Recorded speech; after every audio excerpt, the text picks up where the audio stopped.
List 14, 6, 7, 8. This is your review video. So just a reminder that your roots have to do with the numbers 6, 7, and 8. Hex means 6 and is a Latin root.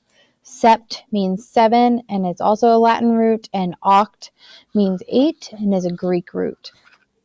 So your words that have the hex root meaning 6 are hexagon, hexapod, hexagram, hexameter, hexahedron, and hexachord. So I divided these into two groups.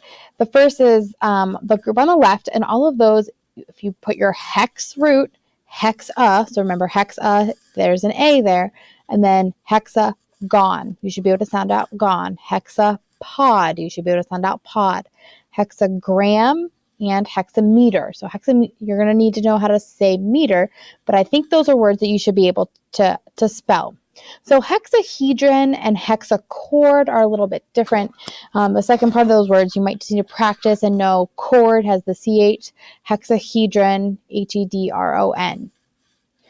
Sept means 7 and it is a Latin root. Your words for this root are septenary, septenaries, September, Septuagenarian, septennial, septuplet, and septet.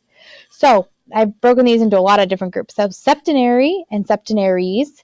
Septenaries is the plural form of septenary. So if you know how to spell septenary, when you go to spell septenaries, remember, change the Y to an I and add ES. September is a word that you should be able to spell. It does have a capital S because it is a proper noun. You do need to have a capital S in September. Septuagenarian. So sept, ua, U-A, gen, think about generation, G-E-N, Arian. So just think, I think if you break that word apart, sept, tua, gen, Arian, that'll help you out. So septennial, should not be capitalized. Septennial should not be capitalized. So I put septennial, septuplet, and septet in a group because these you can base or think about what you know about words we've already done to help you. So septennial, I'm thinking of biennial or biannual, that NN, UAL or IAL. So if you apply what you know about those words, that should help. Septuplet, we had quintuplet, very similar. Septet, I think of duet. You have the root and then that ET.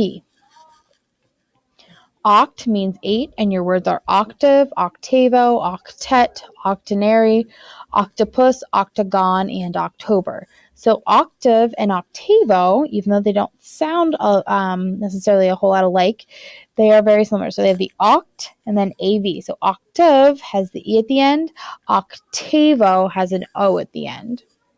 Octet, I think you should be able to apply what we did for septet and duet. You have your root and then the ET. Octenary, oct, O-N on airy. And then octopus, octagon, and October are all words that you should be familiar with. Reminder, October is a proper noun, so it does need to be capitalized. So on your homework, go ahead and write 3 words that you think are hard to spell and how you're going to remember how to spell them.